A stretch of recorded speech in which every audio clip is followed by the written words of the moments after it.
everyone, and welcome to A Filthy Talk, a Filthy Lots live weekly panel discussion show coming to you live from North Vancouver on the traditional territories of the Squamish Nation. We'd like to recognize the privilege to work, play, and create on these beautiful lands, and we encourage you at home in the chat to say what traditional territories you're watching from. I am Trevor Gemma. This is Roz Young, and returning as fact checker, Mr. Ryan White. Fine to the camera. Yes, you. Yes. Hi, Ryan. Hi. Hi. Hi. You all right? Yeah. Okay, good. And we have some very special guests today. We would like to welcome, that's a better word, from Dicecream Sandwich, Kevin Parr and Jordy Rose. Hello. We're here. yes, We're we doing are. things. Sure. Yes, welcome in. Thank you for inviting us. Yeah, thanks for being here. Okay, so we like to kick things off here with nerd news as we start the show off with on A Filthy Talk.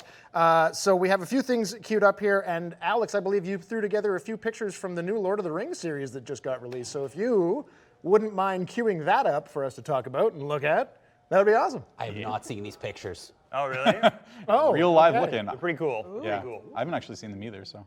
I have no idea who this is, but she looks badass. She looks like Yeah. an elf. I don't know if AOA. they're like canon characters or maybe made up for the show, but it looks dope. It's prequel stuff. It's pretty, Yeah. So I'm thinking this is like Silmarillion Unfinished Tales stuff. I don't know who this is. The previous picture, and then I believe this next picture. Yeah, I'm hoping this is Beren and Luthien.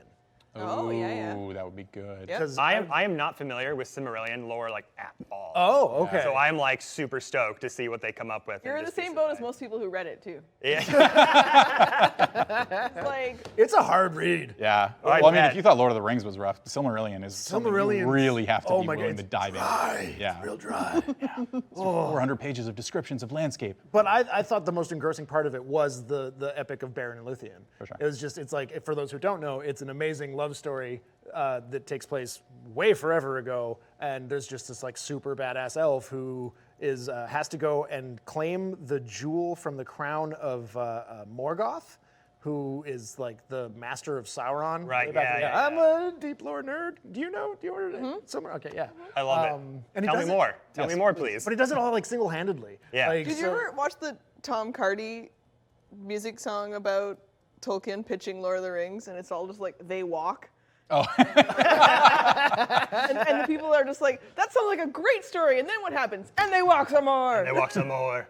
Every time it's just, the hobbits are going to Isengard, to Isengard, Isengard, to to Isengard. The thing I'm most excited about for this show, because I thought they were doing a remake. I thought they were remaking The Lord of the Rings, and I was like, ugh, I don't know, bad call, too soon. Way too soon. Yeah. It's gonna happen. In less though, than I 15 feel. years. I think it will. In our lifetime, we'll probably see. The only acceptable remake would be like if they do everything they didn't do, like they actually include Tom Right. Bombadil and they do Yeah. a scouring of the Shire, Yeah. which I can't believe they didn't do. Yeah. You can't have another Aragorn. You can't. As long as you do Yeah, you anything can. around him. No. No, you because could do an you need actual somebody- Aragorn. You need somebody to break their toe while kicking a helmet. It has to happen. Right? So you can tell your friends. Yes, when that you can tell your when friends. that scene comes up, you're like, don't do it, don't do it, don't do it. Did you know?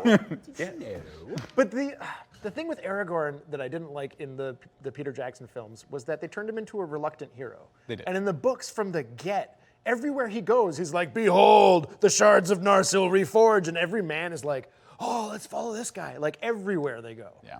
And What's your take on these pictures that you've seen them? Does it like make you more excited for the project, or is it just kind of like, okay, all right? I'm excited for it. I didn't really give a shit until these make me want to watch it, and I'm excited for most people haven't read the Silmarillion. Right. Like, so there's going to be stories that they A, don't have a bias on, and B, get to enrich the world that Tolkien built. And I think there's going to be a lot of people who are surprised that they didn't know it was as cool as it is. That's a really good point, because we both think Cowboy Bebop was okay, but it was like all the haters who loved the original. What's your take? Both. We know that song. We don't talk about Bruno. We don't Yeah, talk about. we don't talk Cowboy about that. Bebop remake very well. The thing is, it had all the best intentions, I feel, but like, and the look of it was really cool. Really I loved the casting. Yeah. I watched that first episode. I was like, okay, I'm digging it. And as soon as they threw that first punch, I was like, ready. Oh, yeah. And just the fight choreography to me was really slow Yes. and sluggish, and that series is so action-oriented. Yeah. Like Spike is literally like a carbon-based copy of Bruce Lee fighting style. Well, it's Jeet Kune Do. Right. And that's But, like, And it was like you couldn't like maybe get like stunt double that like really knew how to do that or something. I was don't bummed know. by that, but that was the one thing I overlooked because I connected more with the characters because I thought that all of the actors gave such a good performance that I was more emotionally invested than I was with the anime, and I love the anime. Yeah. But Yeah. I don't know. For me, that just felt like they just didn't have a fight coordinator that like really understood how fighting I should thought look. it was a different style. Yeah. And I was once, I mean, yeah, in the beginning you're like, oh, bumps for me. It pulls you out of the story. You have to think about Yeah. it a bunch. But then once you kind of, I leaned into it, and then I watched the whole thing, and I was like, I'm into it. Yeah. I will say it's not a live-action Death Note. Like it's not that, right? Where we, get the Americanization of the actual official story and like a really bad version of it. The storytelling in it was very good. The actors were very good. You did connect with the characters. But the fighting for me, it's like the same thing as soon as you saw Last Airbender. Right? Where it was like, where like just the fighting, that reboot also- reversed. That reboot looks amazing, but like reversed. Where in that one, the fighting was the one thing that I was like, oh, cool, this looks great, and I'm out because all the characters are the opposite. Everything else was just terrible. I brought right? friends to the theater to see that movie, and literally she fell asleep. It's the only movie I've ever fallen asleep in a theater. Yeah. Oh, But going It back was to these horrible. pictures, because when I saw them like earlier, the thing is, I think I've been so inundated and oversaturated with like amazing cosplay content through Instagram, through various channels, having been in like fantasy content game for a while. I looked at these and I'm like, cool. I've seen people do this exact same thing on other channels for years. So it's like, okay, but like it didn't make me like, oh, I can't wait to see this. I was like, okay. Yeah, it didn't give me And that. I'm waiting for that trailer. Yeah. Waiting for that But trailer. those sweeping moments with the giant statues, coming, through spaces that just don't exist, except in New Zealand in my dreams. Yeah. Well, fun fact, I actually have the One Ring right here. Oh. On my hand. I've had this since 2005. It was a graduation gift from my mom. Cool. Shout out, Lord Cool Lewis. mom. Very cool mom. The best mom, you might say. Oh. I I beg to differ. Yeah. But so that was Lord of the Rings was inspired me to become an actor and get in performance. I saw those films and blew me away. And But same the here. true question of fandom is, have you ever watched all 3 extended editions back to back to back? Of course. Once a year. Yeah. Once Yeah. a year. Sick. You were my people then. But it really because that scene where Gollum talks to themselves. I was in theater class in like high school, and they were like, "Everyone, prepare a monologue. Like that's your thing for this week." And I was obsessed with Two Towers came out, so I did that scene of him talking to himself. It was my first time that ever got really into like acting and like a character, and really did the whole voice, did the crawling around.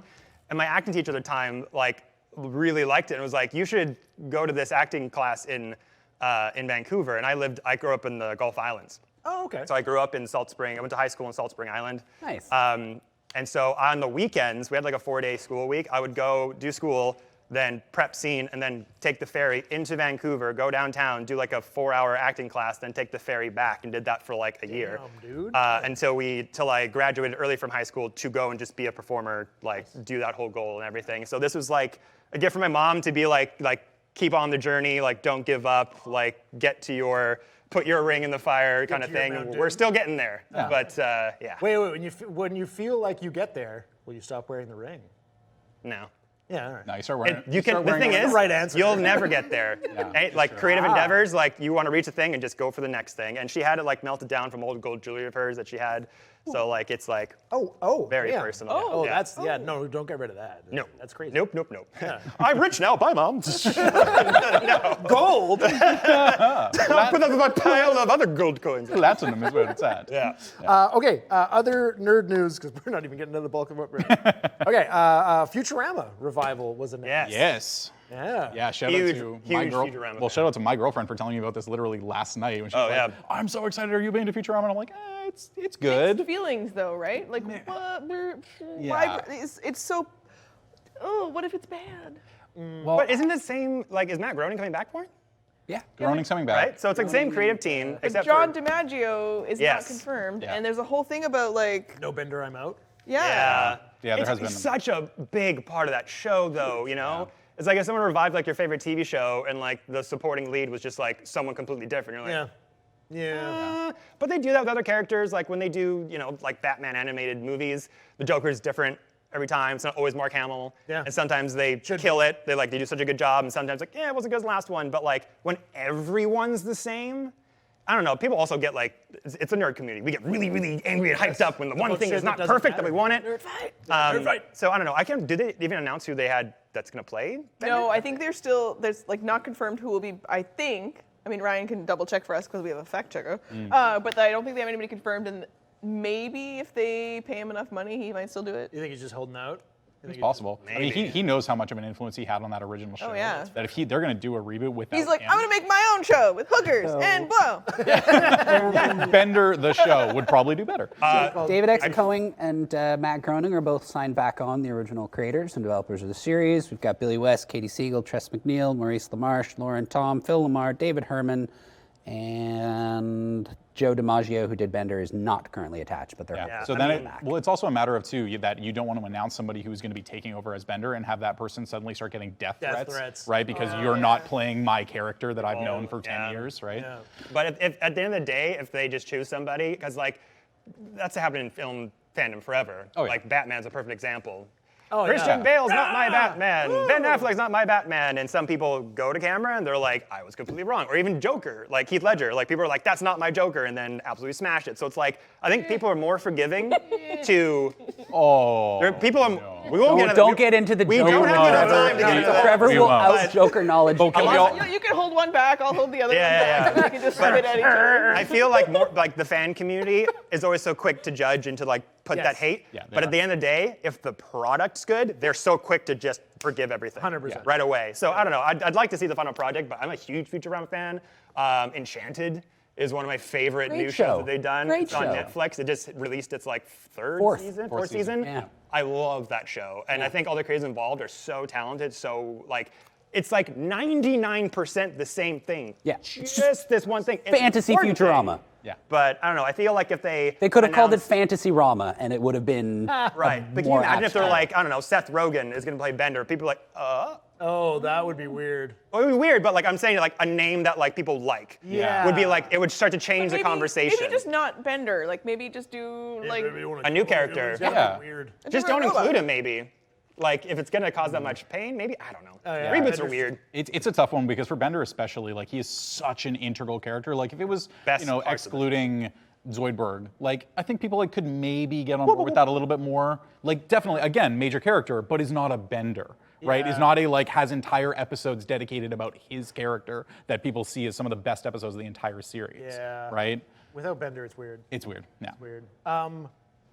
What? What's up? I was just gonna say I have an item for nerd news. Okay.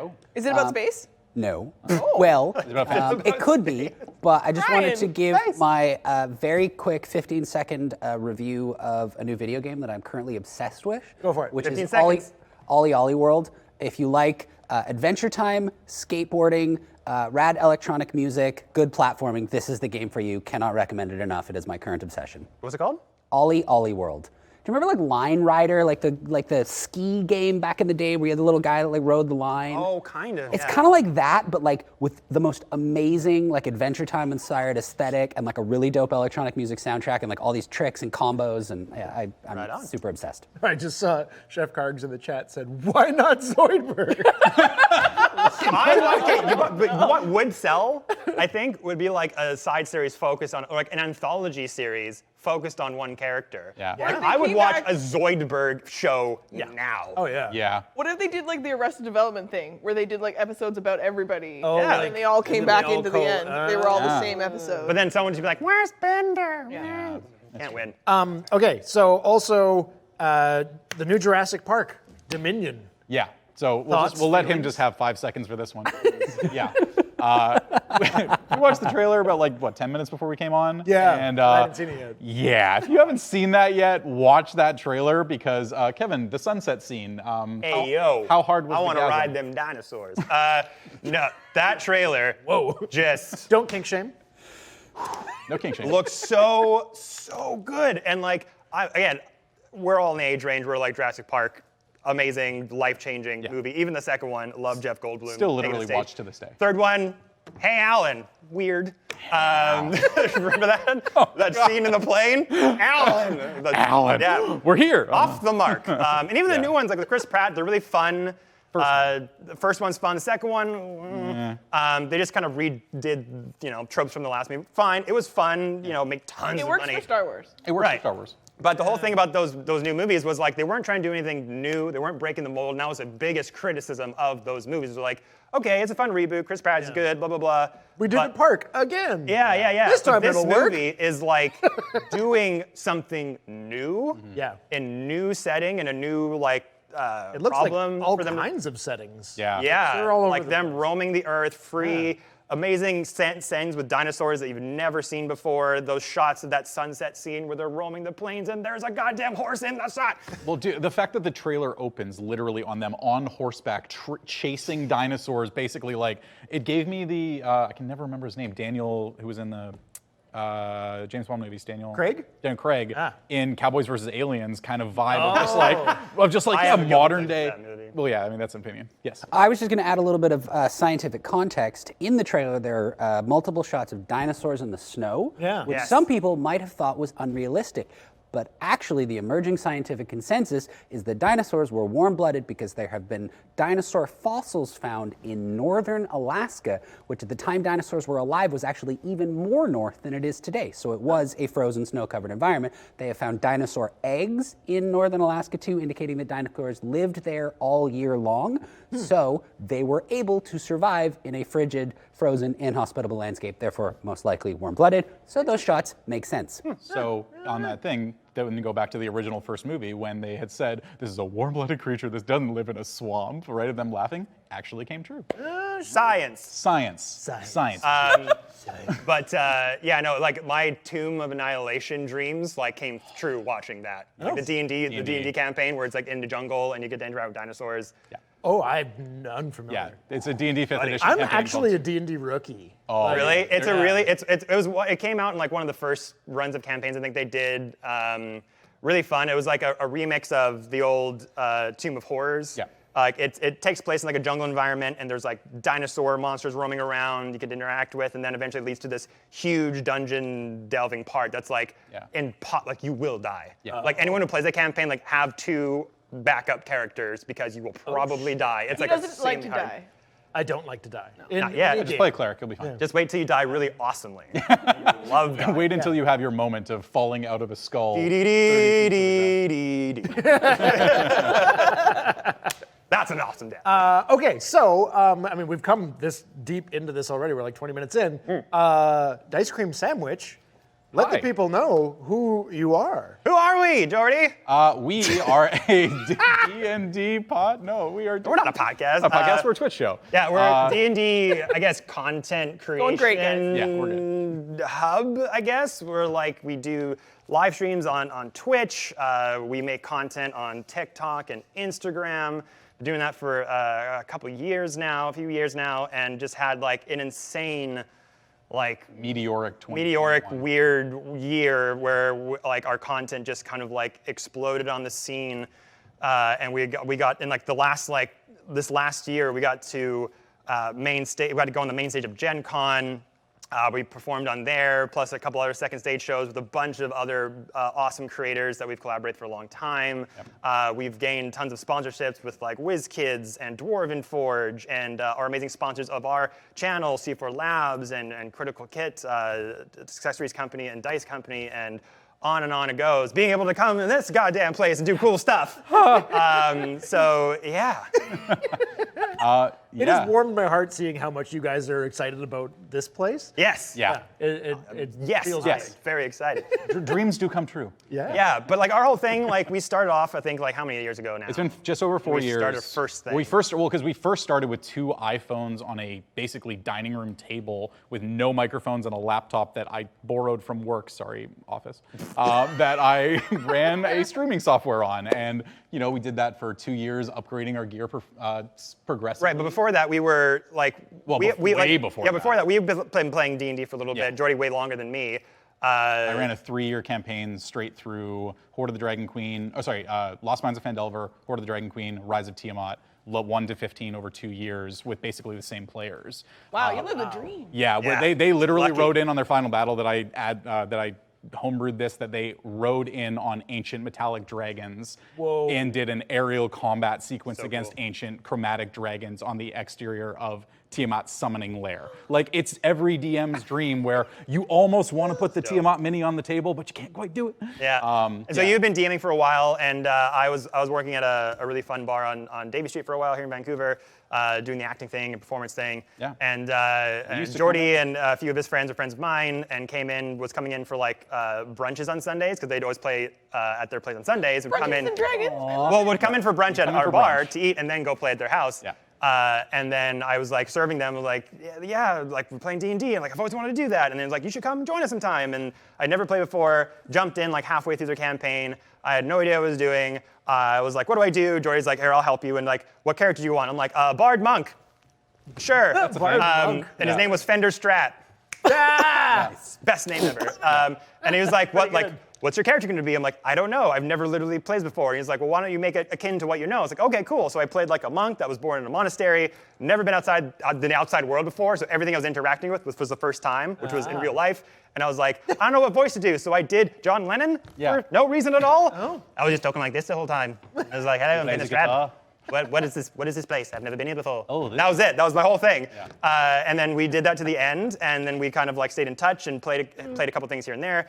But then after a couple of years, Critical Role was obviously huge and got into that in a big bad way. And me and Jordy just been like, we always wanted to do like a live stream thing, but like it never came about, or people we talked about doing it with were like not interested. And we're like, well, let's just like figure this out as a fun thing to figure out. Like live streaming's only getting bigger. Yep. It'll be a fun thing just to figure out and do because it's easy of a tool. Let's just do it. Who cares what happens? Great. So we started a Curse of Strahd game that Jordy DM'd. From level 1. Yeah, we filmed it in my apartment with our friends. Did that for almost a year, I think. In your apartment? Yeah. I was just over a year because it was the year leading up to COVID. Right. And then a couple of months in, I think we cut in like March of Yeah, 2020. and it was amazing. And we started an Instagram to like support that. And we're like, what's our name gonna be for our channel? And my partner Amanda came up with the name Dicecream Sandwich because she works for Ernest Ice Cream, and she made the first logo. I was going to ask where Dicecream came from. Yeah, she's super talented. super talented. And we just kind of ran with that. And then another player in the campaign, Jesse Shaw, who's an amazing graphic designer, took the logo and like molded it, made it better. And then as we went on, we were just like live streaming on Facebook for a while just so our friends could watch. And then we're like, no, let's go to Twitch and like figure that out. And then we did that. We started to build an audience on our Instagram, started networking the community, and started doing like giveaways and meeting really cool people. Started slowly building out from there. And then as we went on, Jesse was like, hey, I made a fun present for everybody. Just like as a fun thing, like, what do you think? And made us our animated intro that we had, our first one. Nice. Yeah. That I think we have a clip here of. Yeah, let's use that to segue. So, I'm a professional. I did that on we- purpose. We do have a little clip of some stuff from you guys, including your intro. Yeah. So Alex, please play that for the people at home. Sure. Yeah, this was super sweet because this was our transition from first episode, or first part of the campaign versus Strahd. This is the homebrew. Oh, We're live. We should be talking. yeah, we should Too late. Too late. I thought we were gonna have sound. It's just glorious regardless. So, very cool intro. Yeah. Did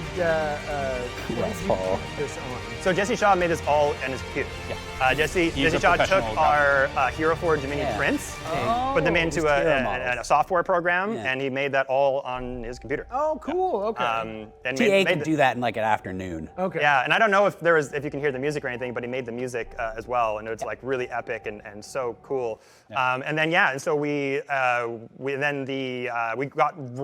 about to get right to the end to the Strahd fight, the big Strahd showdown, and then Literally the pandemic 2 hit. episodes short. The pandemic hit, and it was the first time trying to transition to doing things on live streaming Wait, cameras. 2 episodes short? 2 episodes short. So that's really funny. Just the number 2, because we were shooting our first block of reenactments for Ready to Roll when the pandemic hit, and we yeah. had 2 days left of that block of shooting, and we lost Yeah. those 2 days. Yeah, so for us, like, it had been something where this whole so thing close. started as a home game, and like all of us, got together on Tuesdays, was it?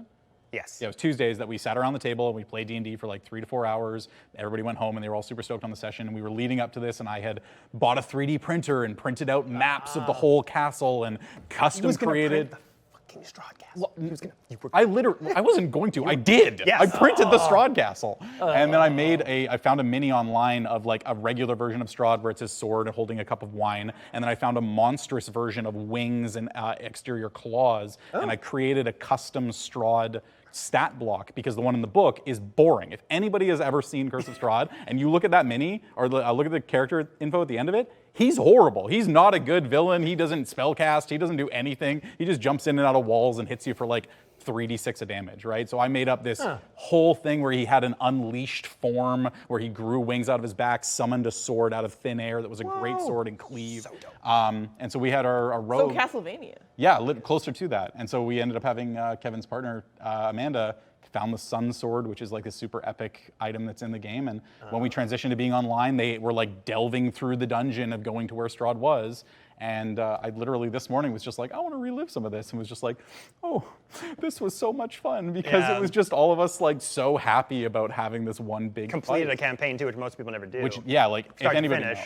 And then after that, the pandemic hit, which was hard on everyone, obviously. Yeah. And then it's old news now. Way behind us. But yeah, so we tried to transition to doing online play, like through Roll20 and webcams. And then Jory started creating a homebrew campaign. To continue the story from there, from our level 10 characters, I think they were at the time. But for a lot of our players, like we did it for a few months, and we were going along, and our Instagram was still growing. But there was a few players that was just like, it was too hard to transition, right? For some people, online play is the only way they play, and it's a fantastic way to enjoy it. Yeah. Did you guys try it with and without cameras on? No, because we were just doing it for the stream. But the thing is, there's an element to streaming when you're doing online play, even if you don't have a big audience, that makes everyone focus, that makes everyone pay attention and not like get off topic or interject or do things because people are watching you. So people are much more respectful of the process. So I would even suggest, like, if you're new to online play or your friends are very chaotic, just do a Twitch stream. Don't worry about growing an audience. Don't worry about who's watching it. Just do it, and it'll just make everyone really focus on the story and the content more. They're nervous. Yeah, exactly. And then they want to take it through. Where you never want to take over. You're performing. I mean, that's something we'll probably want to ask you guys about later too. But like the difference between performing and then playing in your kitchen with your friends or your living room.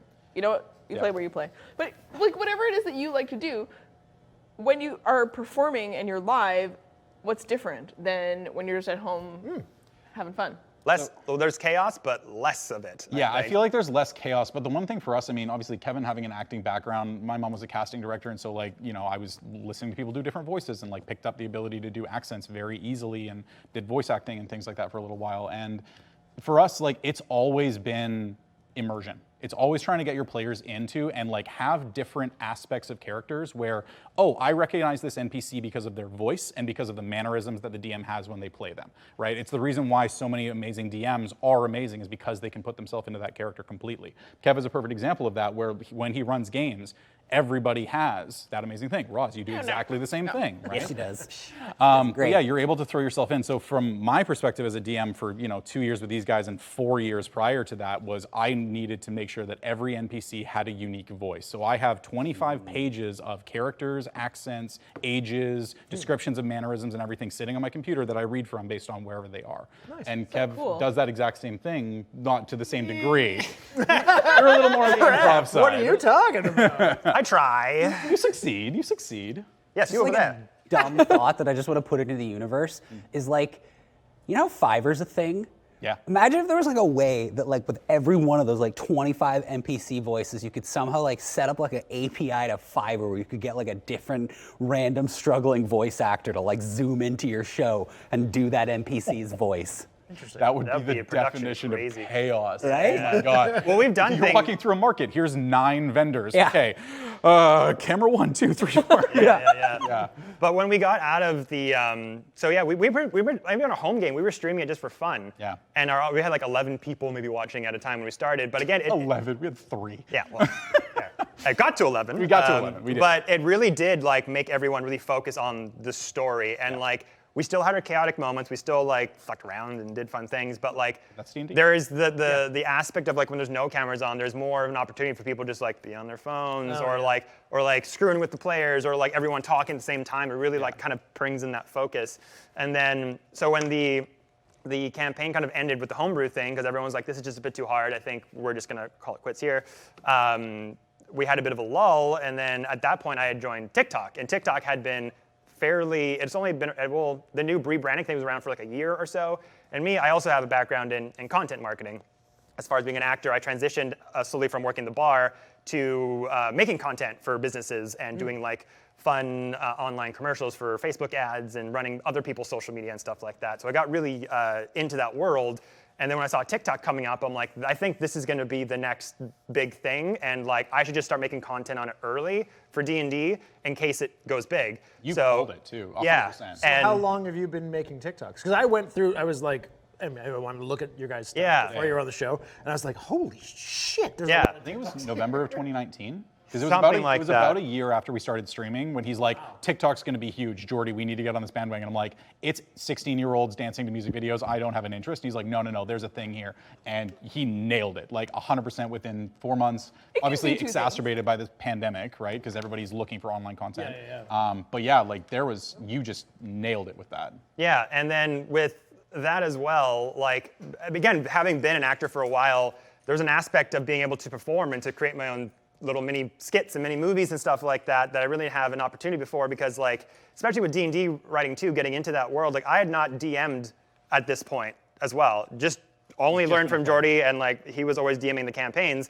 And then when I started making lots of TikTok content, it was a way to like just express myself and to perform in front of the camera when I couldn't do auditions anymore and things like that. And then like my first thing I posted, I used to host Critical Role live events at one of the sports bars I did content work for. Yep. So there's a big private room in the back, and I used to host Critical Role live stuff, and it would sell out, and it was super fun. And I did like the first TikTok, I think it was just me like showing everyone this full room, and I was all singing to the theme song, and it got like 80,000 views. Holy shit. I was like, I've never got 8,000 views on anything in my entire life. So I was like, there might be something here. So I just started making like D&D skits with the trending sounds and trending jokes. And then it just like kept doing that over and over, and then started to build like a small audience. And then again, pandemic hit.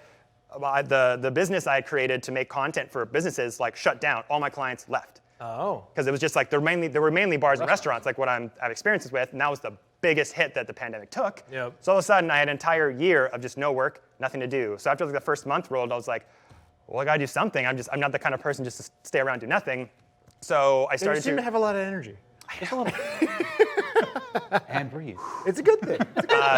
And so so then I started reaching out to all these amazing content creators I'd met online through TikTok and started asking like, hey, so we're all doing nothing. Like, do any of you want to maybe do like a one shot or like a mini campaign or anything? And a lot of them were like, hell yeah, that sounds awesome. And a lot of D&D TikTok at the time, it was also like an emerging as a new space for a new community. Because like at that point, I think like pretty much Twitter, for the most part, has been like a pretty big home base for D&D content. Like lots of creators and users, like super big there. Instagram as well, still rising. Lots of creators there who make like awesome homebrew D&D items and art and cosplay and things like that. But TikTok was just an emerging thing. So there's all these creators starting to make content, and more just waves of new people came on the platform during the pandemic because everyone had this free time. And you would see people making content and in like a month have like 100,000 followers. Insane. And some of these people had never had that much attention in their entire lives. They're all just nerdy D&D people that suddenly like found an audience. And so cosplayers who went to Ren fairs and had just these amazing outfits, and we're like, oh my god, these are incredible people. And people start realizing, oh, I do the same thing. I'm going to start following these people. I think that's why the Discords exploded. Yeah, well, and that Discord, as well. Holy, Yeah. I mean, you want to talk about a company that I wish I had bought into or had been public or whatever. If anybody had known the pandemic was going to be what it was, Discord is the #1 community for that. I have met my girlfriend now on Discord. Oh, really? Oh, 100%. Player in my campaign that I'll talk about. That is amazing. Yeah. Yeah, and so started to build that audience, started making these one shots and mini campaigns, all these creators, which then their audience, like their audiences were all hungry to see them play the game, to play D&D. So all of a sudden this new medium was starting up of like, watch these Twitch streams of your favorite creators play D&D.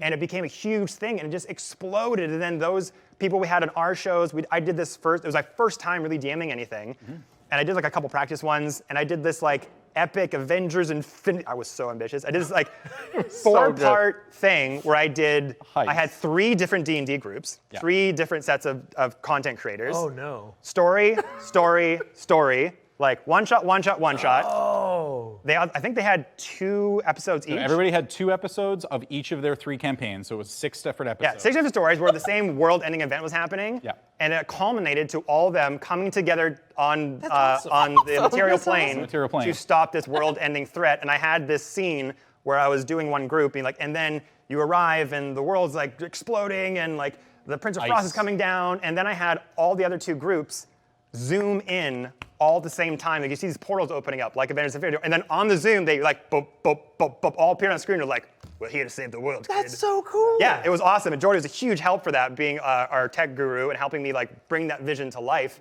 And then after that, it just like, then I started my homebrew campaign that I've been doing for almost 2 years now. It's in its final arc called Beyond the Realms. Yeah, Beyond the Realms. Okay. That has been an amazing experience. That those players involve Ben does D&D, Game Raider Girl, Between Two Johns, Clerical Error, and Too Hard the Bard. Most of whom are in the chat. Yes. Hey. And they are not only our beloved people, but also... I just have to interrupt in this moment to mention that there is a fight brewing in the chat for Jordy's hand in marriage.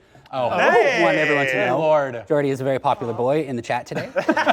See, this is the difference when a tech guy comes on camera and never really does a lot of things. Everybody goes, oh, who is this man? The mystery man. The mystery. Oh, yes, this is what he looks like. But Yeah, yeah, we'll get Sky Daddy down here someday. But yeah, we did that, and then that campaign has just been an amazing experience. Like everyone's just been so open to my insane ideas, and there's like I just throw everything at the kitchen sink in that story. Like So where are your players from in that? most of them are from the States. Yeah, most of them. So a Clerical Error, I believe, is Florida. Yeah. Yeah, Florida. Between Two Johns is in. Don't worry, they're only in the chat judging you. Yeah, they'll figure out where we're from, but it's Florida. You live in my computer. I think West Virginia. They're not real people. in Alabama. Ben is in the Isle of Man. He's not in the UK. Nope, Welcome, makes that Ben. very clear Makes that every very time we clear. ever say that. And then Too Hard the Bard is in LA. So like it's people in all different time zones and Yeah. coming together, and especially Ben. Like huge shout out. It's like 2 in the morning when he joins us. Midnight When he joins us for a 4-hour stream. Wow. Right. So like. And and you stream what days of the week? So Beyond the Realms is every Monday, 5 p.m. PST, 8 p.m. EST. Do you want to Weekly plug show. where people can? Twitch.tv/Dicecream Sandwich. And YouTube.com/Dicecream Sandwich. And at Dicecream Sandwich on Twitter and Insta. Everything. All our TikTok. social handles are pretty much Dicecream Sandwich. With the exception of TikTok, because for whatever reason it's Dicecream Sandwich. No. It's an extra H because I started a TikTok with Dicecream Sandwich and then forgot the password after 2 posts. Nice. And couldn't get back in the into chat. it, so I had to start a new one with an extra H. So it's Dicecream Sandwich. Yeah, and then we've just been growing ever since. And then we recently started Wild Beyond the Witch campaign. Wild Beyond the Witchlight, sorry, with a new campaign book that's came out with another group of amazing creators that are really well known on TikTok that we've had such an amazing time with Quincy's Tavern, Jennings Brower, Jackie Elena Chan, and Shane Wally, and that has also been an amazing experience. And that is a campaign setting story. No, Kevin, that is chaos. It is chaos. It is That- very well that is chaos. the definition of people who are just like, we're just going to do the most random things that we possibly can and just kind of hope for the best because fun. why not? Yeah, Right? and then through all that, kind of fun. yeah, and then through all that collaboration, the TikTok is now at 120,000 followers. Instagram's like 30. 30K. Like no, it's over 30K. Over 30K. And our Twitch is nearing 10K. And then we're getting all these opportunities. And then again, that last 6 months where we got invited to Gen Con, all these things, and The it last just 6 keeps months. building and building and building, and it's just Now- been a whirlwind. You're doing something very cool very soon, where you're going to play in a castle. Can you talk about it? Yes. Gonna be quiet for about 5 Yes, minutes. I can. Yes, I can. No, I want to get your opinion on some stuff too. Absolutely. Sorry, I'm just motor mouthing. Yeah, D&D Castle. That was another thing that happened amongst all the Gen Con stuff.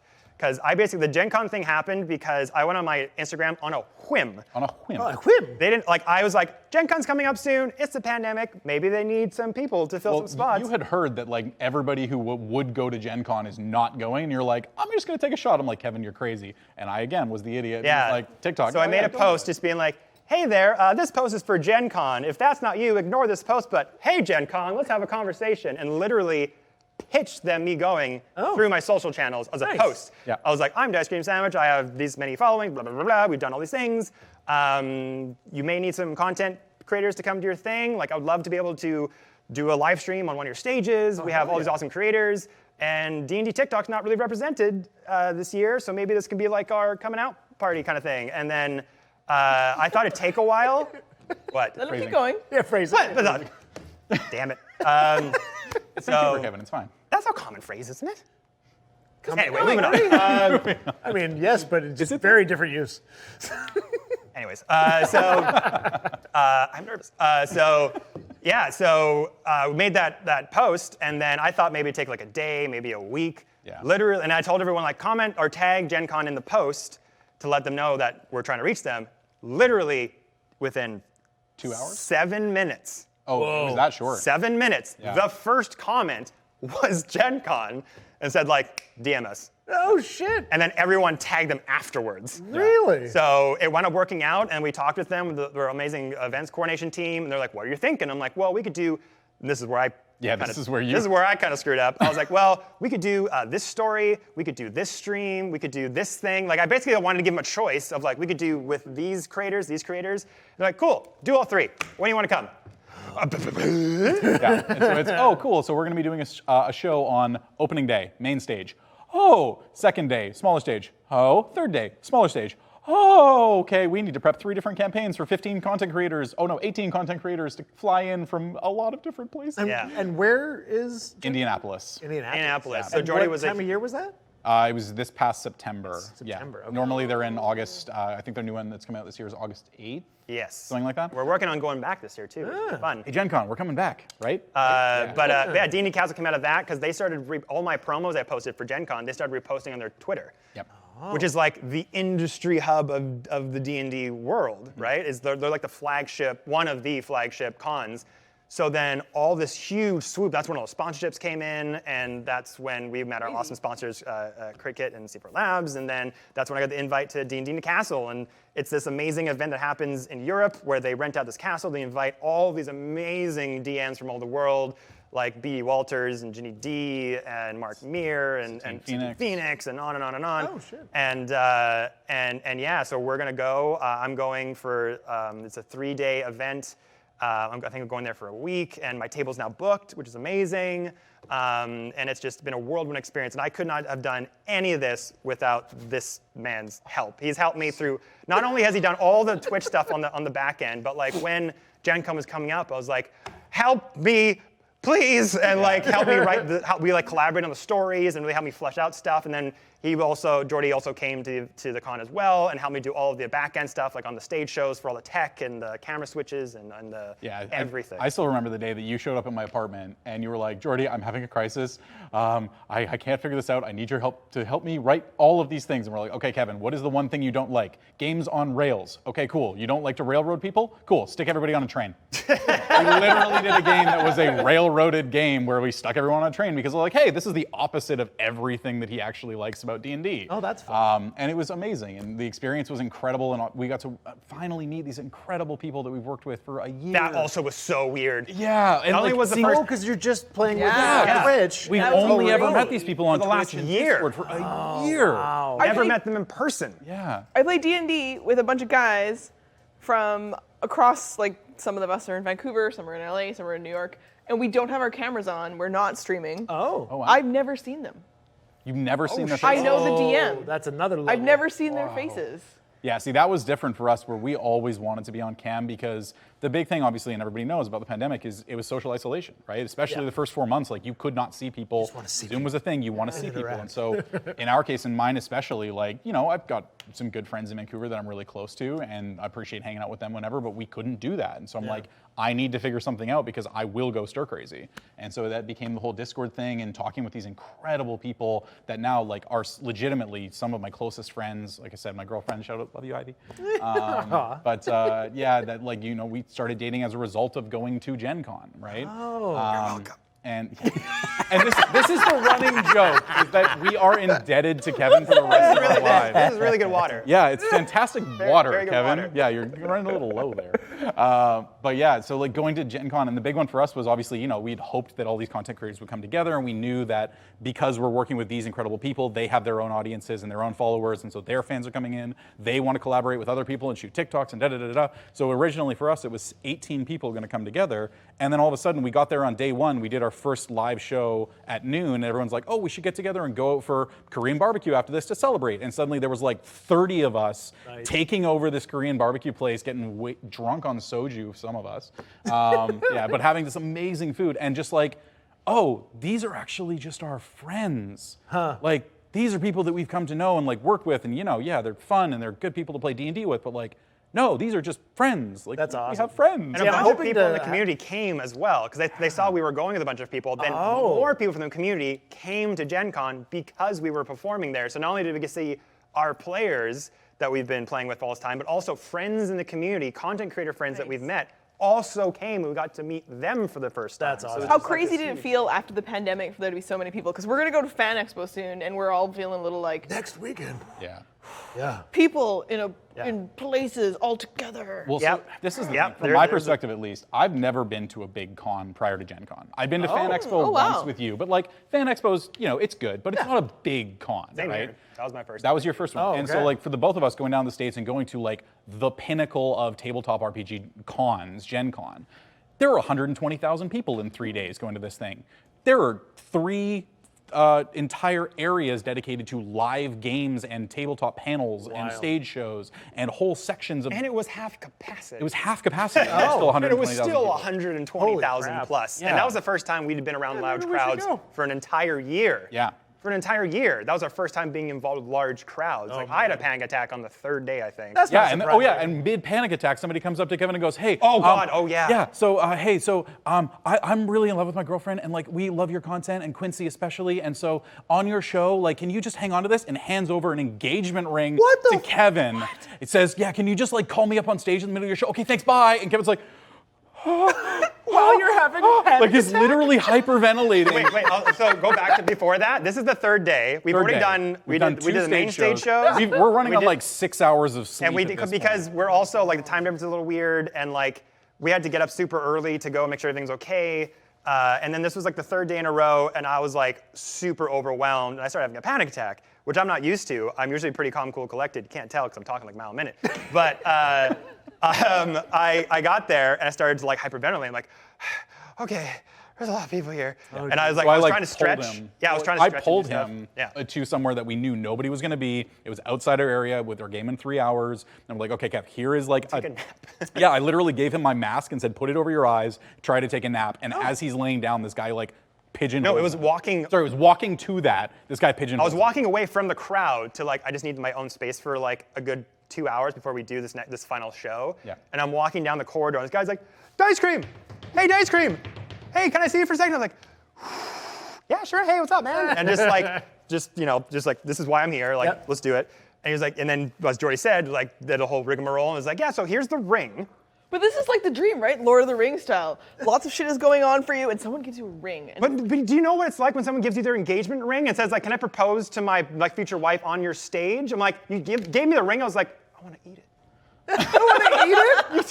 Yeah, because I had actually gone around the corner. I was in the area, like basically, you know, prepping the bed for Kevin to lie down on, kind of thing. Because I knew that like it was a lot of stuff going on, and like we were still building maps and everything. We had a couple of hours, and he just comes around the corner and it's just like, So you took it? Did it? Yeah. happen? Took it, yeah. Did you do the thing? Yeah, He did the I have thing. a clip. It's on my TikTok yeah. and my Instagram of the whole event happening. And yeah, so it happened. And Oh, like, we should have had that set. We should. I know, Set it up. yeah, Shit. whatever. Okay, well, next time. Hey, you can go to my TikTok. we're professionals here. It's fine. There you go. Yeah, so it's all there. But yeah, so he gave me the ring, and I was like, okay, no, like, thank you. This isn't like literally an honor. Like, thank you so much for entrusting me. I've never met this person before. I Yeah. could have just been like, or like whatever. Or like, boom, sell this. Yeah. So I gave him the ring, and like again, like Jordy like found this sort of lounge area. I was like, just chill here, because literally, like maybe I hadn't had enough water or anything to eat. We hadn't but, eaten and then but then like we're in this lounge area where the stage is, kind of like it's like a ballroom, like hotel sort of area. But an hour before, all of our friends Yeah, started to come. everybody descended because And it was like, the hey, last is that show. Kev? Is that Dicecream? And Jordan was like the bodyguard. He's like, he needs to not be everybody around just people. Like be literally. quiet. Here are I was some like, I headphones. need to I have to be on stage. Like I need to calm down because I'm just kind of like having a thing. But everyone understood. And eventually I like had some water and got over it and it was all good. So then we get to the stage and I'm like doing my intro. And then I was like, oh, and one more thing. Can so-and-so and so-and-so come to the stage for a second, please? And everyone was like, what? And they came on stage, and I was like, just literally handed the box and just slapped him on the back and went to my seat. And he just like bent on one knee, like, will you marry me? And I just like jumped up and went, ah! And everyone like cheered and clapped and jumped up. And then I like walked around and just went, fuck yeah! And then just like went back to the table and like, let's play D&D. And then everyone just cheered. It was that's like wild. a moment I will never forget. Yeah, it's a great story too. Yeah. Made for a great story. So even though it was like a weird start, Yeah. you had to deal with that. So that's heavy. presumably she said yes. She said yes. Okay, hence okay. why That he was jumped the up. other thing. It's so awkward. Yeah, I know, right? Like that's. But again, that's the risky. thing where like if you do that in public, for anybody that is being proposed to, like please just say yes and then say no in private. Yeah. Don't do that if like you're at somebody's stage show and they propose and you say no and you walk away alone. Oh man. Or if you say no, be like, oh no. If they say no, it means you get to keep the ring. There you go. Oh, new rule. New rule. I like it, Ryan. Yeah. But yeah. I was going to ask this earlier, and then the conversation drifted from where it would have made sense. But since you live stream to Twitch, as we do, as we are right now, with your gameplay though, do you integrate?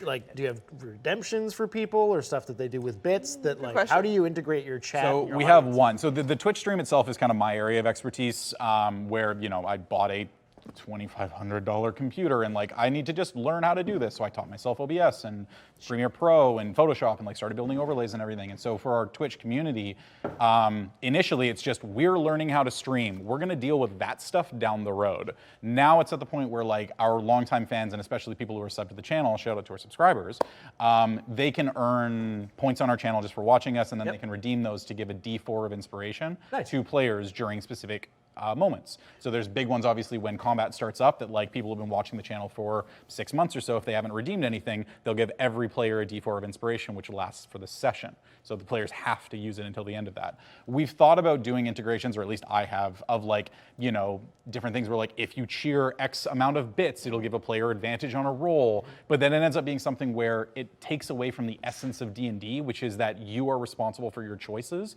Outside factors don't play in as much. And no shame to any of the channels that do that. Absolutely, that is one thing that works really well, especially if you're doing things like charity streams, right? Adding things in where like if people donate a certain amount of money, you get a re-roll or you give the DM disadvantage on a roll. Those things are great, right? Because they're for a good cause.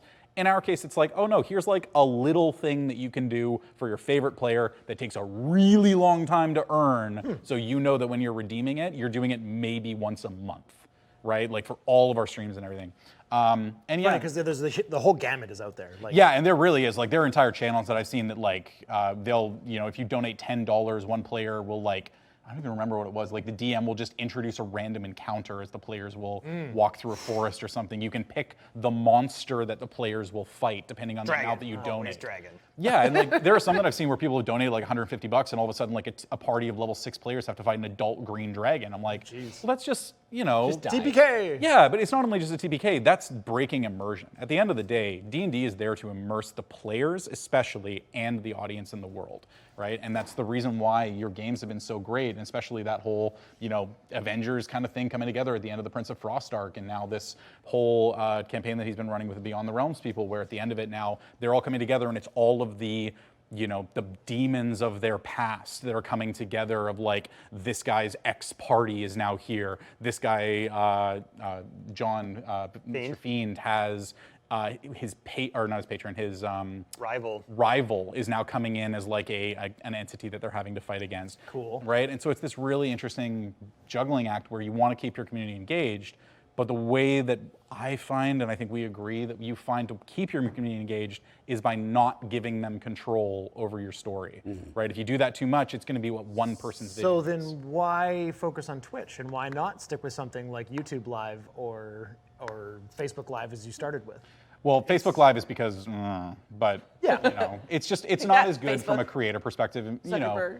Yeah, it just, in our opinion and in our experience and everything, like Twitch was, especially when the pandemic hit, it was the hub. It was where everybody went. You know, Microsoft tried doing Mixer and that failed horrifically, right? YouTube obviously has really entered into the game recently, and they're pushing. They're pushing hard. Maybe there's an opportunity to be had for switching over to something along that lines, but then it comes into, you know, do we look at doing brand deals with YouTube, and that just ends up again kind of muddling our. I think ultimately, more than anything else, there's just more revenue potential on Twitch. You know, I think revenue potential. I think when it comes down to like finding a home for your content, whether it's Twitch, whether it's YouTube, TikTok, Instagram, whatever it is, I don't think there's an argument to be said this place versus that place, whatever it is. But I think at the end of the day, wherever you find your audience, whether you built an audience on YouTube and you do YouTube lives and that services you better, or like us, like we make content on a lot of various platforms that has like fairly big engaged audiences that we direct them to a Twitch. A lot of our friends are on Twitch. A lot of our content creator friends are also on Twitch. So it's like, you just gotta pick and choose like where you want to house your content and what makes the most sense for you. I think like there'll be people that will say YouTube Live isn't a good spot, but has like, there's another person that's on YouTube killing it on YouTube. Even like Facebook, like to be honest, it's like it's a dying platform, but there are some Facebook gamers who have pages that have insane audiences and they make tons of money off of it and they're doing pretty well. Will they be doing that in the next 10 years? I don't think so. But you know, it's kind of like wherever you can find that niche for you that services you well. But for us, like Twitch was just, we're very familiar with it. It's a community that we've grown with and that we just love, and it was just kind of a no-brainer for us. But I don't think it's like, like this one is better than the other one necessarily. It's like just whatever kind of content audience you're starting to build, whatever works for you, I think. But can I jump in with some sneaky DM tips? So what do you guys use to track your campaigns and your story builds? Do you have like software or things that you recommend? Do you just do all Google Sheets? You're about to get a whole lore dump from this. Okay, so he loves this stuff. Because Kevin was like, hey, TikTok's a platform, you should pay attention. Oh yeah, this is, well, okay, I'm falling into this. I'm securely on D&D TikTok now, and I want to say about 3 months ago or so, I had been using Microsoft Word and a little bit of OneNote for stuff, because OneNote obviously is great for organizing things.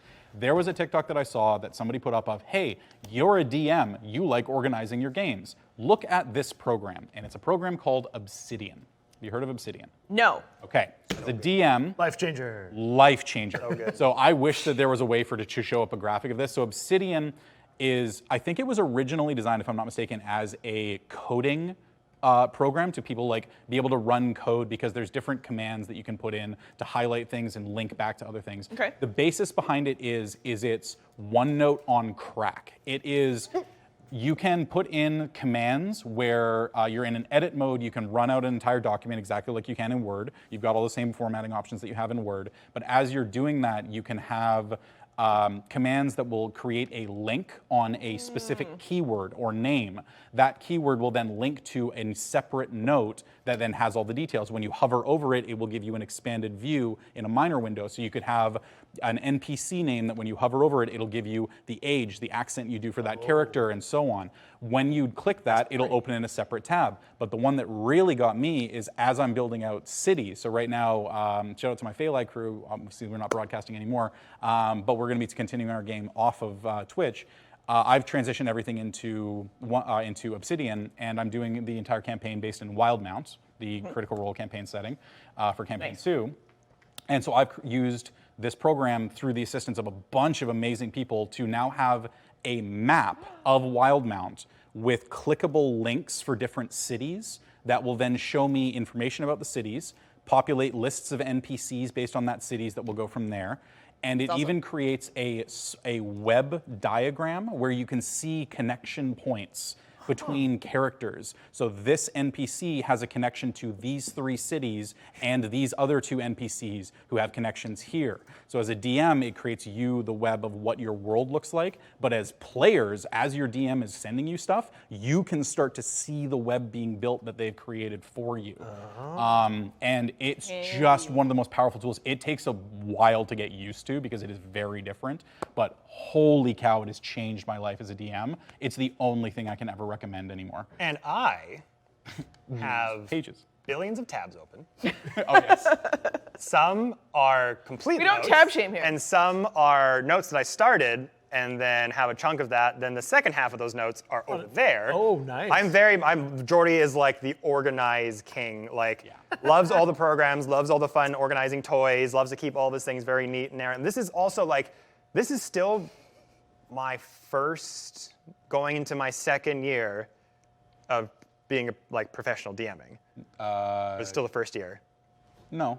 Yeah. No, because you were a DM for your games just before the pandemic. You did a couple of the one-shots. Right, but like. But yeah, so it's like just over 2 years. Yeah. Like 2 So years and a for me, month. like You're still baby DM. Yeah, I still run my stuff because, again, I come from that film background, acting background, huge movie aficionado, pop culture geek, that I plan my stories much like a film script, like a story. Fair enough. Like, that greatly influences my DM style. So I have the concept, I have the blueprint, I have the spine, I know where things are going, I know who the major players are, I know the chapters that I want to introduce. But you're ready to improvise a bit more? But I improvise a lot. A lot. And I'm able, but I have this weird thing where I'm able to just keep a lot of those notes in my head at the same time. Because I'm so engrossed in my story and my characters, I just instinctively know like who's attached to who and whose motivations are doing what. And I've always looked at D&D as a player-first game. It is. I've always deemed that this is for them more than for me. And there's some DMs out there that will say the opposite. But at the end of the day, it's like if your players aren't into it, you don't have a game. Like, you can't play by yourself. You need the players there. So there's some DMs who will make this big story and be like, this is my huge, grand, magnum operatic, opus. magnus opus thing. And if you don't like it, then too bad. And it's like, great. And like, if you worked on something forever and present this thing, you just see your players aren't really getting into it. There's some that just won't change position or improv at all to be like, well, this is what I wrote and you just have to like it. And I just think that's not the best way to go about it. And that's why a lot of campaigns just crumble and don't go to the end. So for me, I love getting my players' backstories and extremely working that into the story. I make my spine, I have my idea of my story, and then they greatly inform the rest of the story.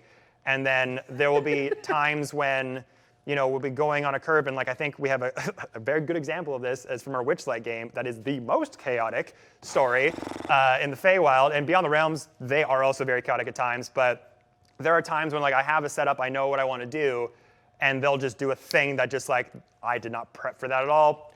Let's go, and we'll just go with it. But that comes from me being comfortable not only in front of the camera, but having been an actor for a long time, able to improv, able to hold on to that nugget of like, what's the truth of the scene? What's the objective of this scene? What's the objective of their characters? What's the objective of the story overall? Mm-hmm. And I'm just, because I've been on professional sets and have done that work, I'm able to just like, oh, we're going this way now? Click, click, click, click, click. Okay, we can go this way now. Nice. And that's it. Yeah, so it is definitely the difference where, like, obviously in your case, improv is a huge part of it. And improv, as any DM, I mean, players will do the things that you would never have imagined in your wildest dreams. Your first episode on our home game, not before, this is before Twitch, but when we were doing our home game in Horde of the Dragon Queen, he comes in as his character Les Paul. Not Les Paul. Fender Strat. Fender Strat. That's Fender the first Strat, one. and comes one. in and into a bar in this city that we had created.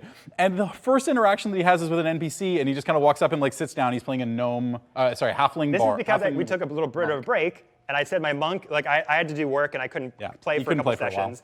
So I was like, how about my monk like went into the forest to like meditate or something? Yeah. And that's why I haven't been there. He's like, okay. And he's like, so wewe're going back to your, like, can you come play? I was like, yeah, sure, I can come play again. He's like, so your monk went and did like a meditation thing, like what happened to them? And I said, they went fucking crazy. They just had like this mental break moment, went into the wild and just ate mushrooms for like 2 months, and they're just like not all there. Yeah, talking to trees and trying to like find themselves, and then came back into the story, and the whole thing was that he ended up meeting up with the party of like, oh, haven't seen you guys in quite some time. Oh, we're in your John Lennon accent, right? And we're in this town, and there's a castle off in the distance, but I feel like having a drink. And he goes into the bar, and then just a bartender's like, oh, how you doing down there, short fella? And he's like, short? I'm not short. And literally just grabbed a bottle, smashed it on the bar, and cut the throat of the bartender. As is like 5 minutes into his first episode back, and I'm like, oh, so that bartender had a whole storyline all the information that he could have possibly given to the party, and now you just cut his throat. Yep, that sounds like D&D. And we go. I just want to mention, because we've actually pretty much run out of time. Oh shoot! I know it goes Sorry. by really Flies quick, by. It's right? amazing. It goes by so fast. But we, as a cumulative between Dicecream and a Filthy Lot, are brewing something up, a little collaborative effort. we were cooking something under the So, table a little bit, yeah. Something. I can't really tell you guys at home too much right now, but stay tuned for more details in the coming months. It's probably going to take a little bit before we get there because we're moving and it's going to happen at our new studio. So stay tuned for that. But we are doing a By the way, Very excited. huge shout out to this amazing studio and the Yes. incredible work that you guys did setting up the table here for the Dicecream. I'm going to say that was likely Josh, possibly Tim and Kevin involved. I don't know who did it. I wasn't here to see it, but yeah. So amazingly cool, done. honestly. Yeah. We like, especially because again, this whole for both of us, the opportunities that we've been afforded, the people we've been able to meet, all just based on our passion of playing this ridiculous improv story-based game. Yeah. To 2 years ago, just sitting around my literal living room, kitchen doing it for table, fun, to wrecking literally coming to this amazing studio to be interviewed, and people have displays of our goddamn branding. It's insane. If you had told us at that table that this kind of shit would be happening, never fucking would have believed. No, never, ever. Also, just wanted to mention that we will be at Fan Expo Vancouver Yes. next weekend, Saturday, February 18th, 12:30 p.m. 12:15. 19th, Saturday the 19th. Sunday is when we're doing a panel. Is that what you're trying to say? Yeah. 12:15. 12:15, stage 3, Sunday, lights, camera, roll for initiative. It'll be these two and some others talking about the process of making a cinematic D&D show like Ready to Roll. Yes. So thank you guys very much for joining us. you. We'll have to have you you. back because clearly there's more we could have talked about. Yeah, sorry, we both just we were talking. No, that's great. It's a talk show. Yeah. There are days when Kevin comes No over and we worries. just talk for 6 hours. I didn't even have to ask that many questions to keep things going because we could just keep going. Yeah. But yes, thank you everyone for joining us. Stay tuned for the raid. Tune in Monday for esports. Tuesday for Strixhaven! Episode 1 of Strixhaven. We're doing a Sam. micro campaign there with Sam. And Wednesday, LFJ Community Day. We will not see you next Thursday because we have some last second Fan Expo prep to do, but we will see you next Friday for episode 7 of Ready to Roll. And until next time, stay filthy.